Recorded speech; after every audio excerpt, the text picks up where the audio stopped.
पहला पाठ समूएल का पहला ग्रंथ अध्याय 16 पद संख्या 1 से 13 तक। प्रभु ने समूएल से कहा, तुम कब तक उस साउल के कारण शोक मनाते रहोगे जिसे मैंने इस्राएल के राजा के रूप में अस्वीकार किया है। तुम सींग में तेल भरकर जाओ, मैं तुम्हें बेथलेहेम निवासी यिशै के यहाँ भेजता हूँ, क्योंकि मैंने उसके पुत्रों में एक को राजा चुना है। समूएल ने यह उत्तर दिया, मैं कैसे जा सकता हूँ? साउल को इसका पता चलेगा और वह मुझे मार डालेगा।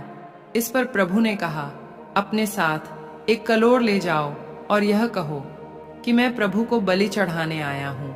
यज्ञ के लिए यिशै को निमंत्रण दो। मैं बाद में तुम्हें बताऊंगा कि तुम्हें क्या करना है। मैं जिसे तुम्हें दिखाऊंगा उसी को मेरी ओर से अभिषेक करोगे। प्रभु ने जो कहा था समूएल ने वही किया। जब वह बेथलेहेम पहुंचा तो नगर के अधिकारी घबराकर उसके पास दौड़े आए और बोले, कैसे पधारे, कुशल तो है? समूएल ने कहा, सब कुशल है। मैं प्रभु को बलि चढ़ाने आया हूँ। अपने को शुद्ध करो और मेरे साथ बलि चढ़ाने आओ। उसने यिशै और उसके पुत्रों को शुद्ध किया और उन्हें यज्ञ के लिए निमंत्रण दिया। जब वे आए और समूएल ने एलियाब को देखा तो वह यह सोचने लगा कि निश्चय ही यही ईश्वर का अभिषिक्त है। परंतु ईश्वर ने समूएल से कहा, उसके रूप रंग और लंबे कूद का ध्यान न रखो, मैं उसे नहीं चाहता।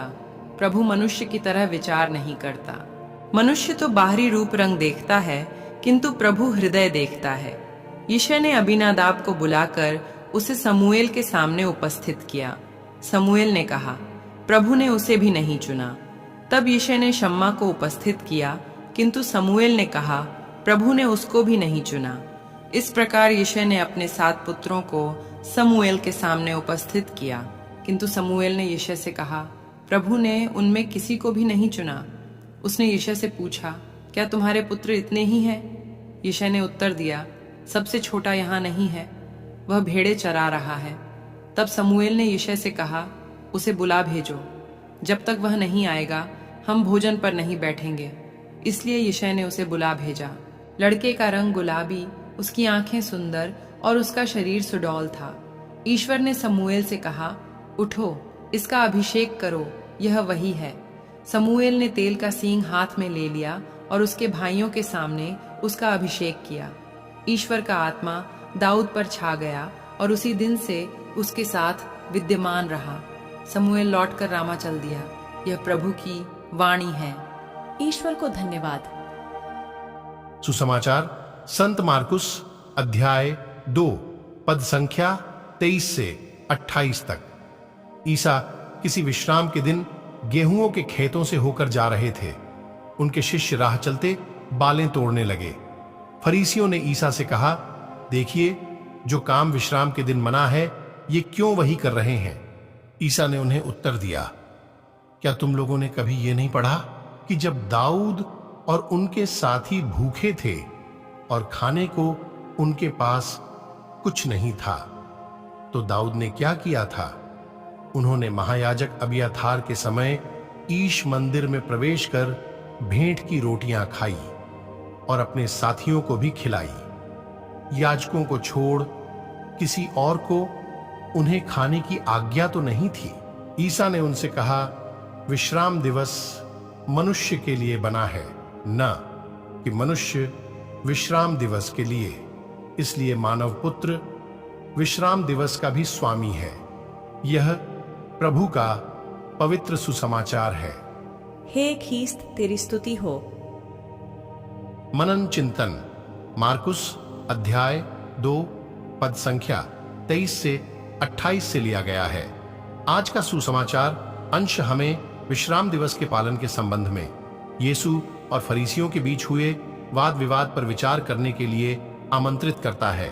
कहानी की शुरुआत यीशु और उनके शिष्यों के विश्राम के दिन एक अनाज के खेत से गुजरने से होती है। जैसे ही वे खाने के लिए अनाज की बालें तोड़ते हैं, फरीसी जो विश्राम दिवस के कानूनों का सख्ती से पालन करने के लिए जाने जाते हैं, इस गैरकानूनी गतिविधि के बारे में यीशु से सवाल करते हैं।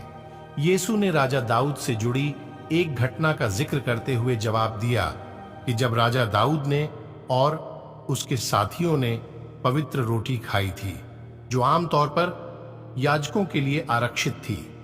ऐसा करते हुए यीशु इस सिद्धांत पर जोर देते हैं कि विश्राम दिवस मनुष्य के लिए बना है, न कि मनुष्य विश्राम दिवस के लिए। यह हमें याद दिलाता है कि यीशु सच्चे आराम का स्रोत हैं। विश्राम दिवस जो शुरू में आराम के दिन के रूप में दिया गया था, मसीह में अपनी अंतिम पूर्णता पाता है जैसे जैसे हम उसका अनुसरण करते हैं। हम एक विश्राम की खोज करते हैं जो नियमों और रीति रिवाजों से परे होता है। यह हमारी आत्माओं के लिए आराम है, वह आराम जो यीशु में विश्वास के माध्यम से ईश्वर के साथ सही रिश्ते में रहने से आता है। फरीसी बाहरी अनुष्ठानों पर ध्यान केंद्रित करते थे, लेकिन यीशु हमारा ध्यान हृदय की ओर निर्देशित करते हैं। वह हमें अपने प्रेम, दया और अनुग्रह में आराम करने के लिए आमंत्रित करते हैं। हमारा विश्वास कठोर नियमों के बारे में नहीं है, बल्कि विश्राम दिवस के स्वामी के साथ एक रिश्ते के बारे में है, जो हमारे थके हुए दिलों में शांति और ताजगी लाता है। मेरे प्यारे विश्वासी भाई बहनों, आइए तब हम सभी आज के वचन पर मनन चिंतन करें। आप सभी विश्वासी भाई बहनों को परमेश्वर आशीष प्रदान करे। आमीन।